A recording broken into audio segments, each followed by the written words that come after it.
ओम शांति। आत्मा में टिककर शिव बाबा की याद में सुनते हैं दिनांक 27/6/2021 की अव्यक्त मुरली में 4 सब्जेक्ट रूपी मक्खन। रिवाइज डेट है 26 जनवरी 1988।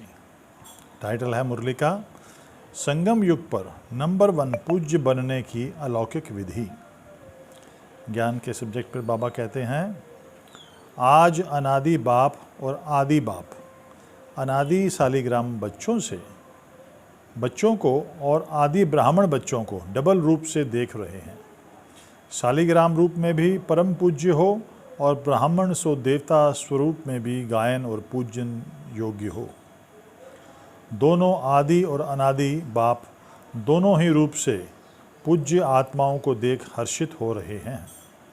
हर एक बच्चे की विशेषता अपनी अपनी है। कोई बच्चे बाप की और सर्व ब्राह्मण आत्माओं की विशेषता को जान सर्व विशेषताएं धारण कर विशेष आत्मा बन गए हैं।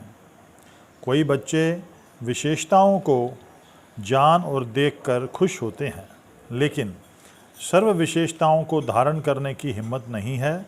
और कोई हर आत्मा में या ब्राह्मण परिवार में विशेषता होते हुए भी विशेषता के महत्व से नहीं देखते, एक दो को साधारण रूप में देखते हैं।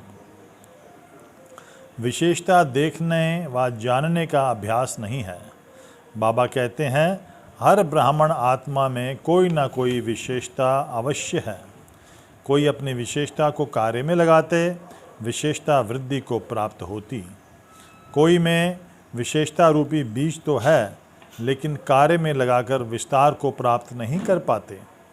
और कई बच्चे विशेषता के बीज को विस्तार में भी लाते, फल को भी प्राप्त करते, लेकिन जब फल आता है तो फल के पीछे चिड़ियाएँ पंछी भी आते हैं खाने के लिए।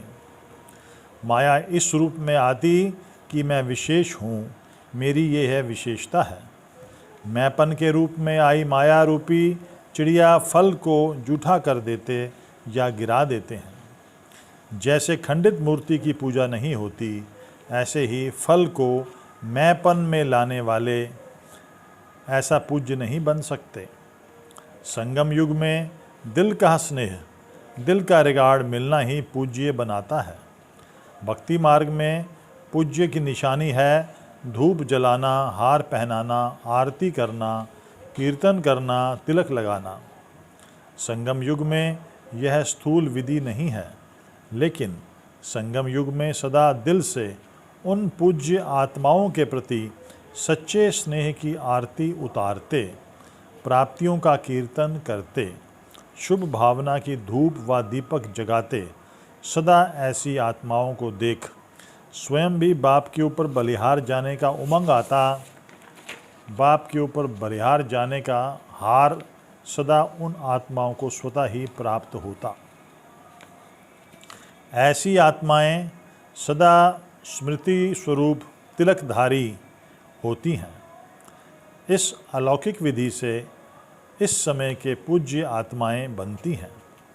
जैसे भक्ति मार्ग में सिर्फ मूर्ति के सामने जाने से 2 घड़ी के लिए शांति, शक्ति, खुशी का अनुभव होता है, ऐसे संगम युगी पूज्य आत्माओं द्वारा अब भी 2 घड़ी, 1 घड़ी भी दृष्टि मिलने से भी खुशी, शांति व उमंग उत्साह की शक्ति अनुभव होती है। ऐसी पूज्य आत्माएं अर्थात नंबर 1 विशेष आत्माएं हैं। योग के सब्जेक्ट पर जहाँ बाप का हाथ और साथ है, वहाँ सदा मौजों का जीवन होती है। कोई भी परिस्थिति अपने तरफ आकर्षित नहीं करेगी। उनका मन और कहीं ना कहीं जा सकता है, तो सदा बाप के साथ की मौज में रहो। बाप मिला, सब कुछ मिला, कोई अप्राप्ति नहीं। कितना भी कि कोई हाथ साथ छुड़ाए, लेकिन छोड़ने वाले नहीं, इससे बड़ा और कोई भाग्य हो नहीं सकता। धारणा के सब्जेक्ट पर हर एक की विशेषता का महत्व सुनाकर विशेष बनो।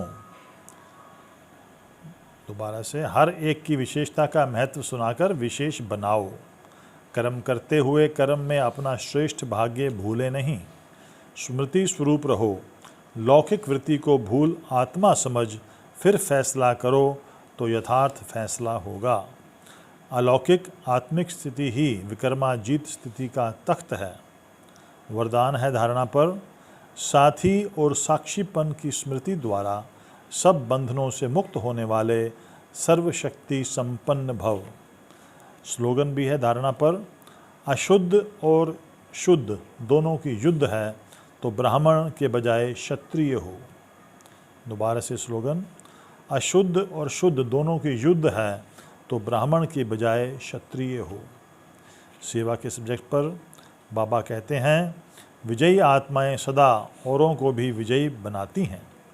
अनेक बार की विजयी आत्मा हैं। इस स्मृति में कोई भी परिस्थिति को पार करना खेल लगता है। तो सदा विजय की खुशी से अधिकार से आगे बढ़ते औरों को भी आगे बढ़ाते चलो। लौकिक परिवार में रहते लौकिक को अलौकिक में परिवर्तन करो, क्योंकि अलौकिक संबंध सुख देने वाला है। लौकिक संबंध से अल्पकाल का सुख मिलता है, सदा का नहीं। अच्छा, हम सब की तरफ से बाप दादा को बहुत बहुत धन्यवाद। नमस्ते। ओम शांति।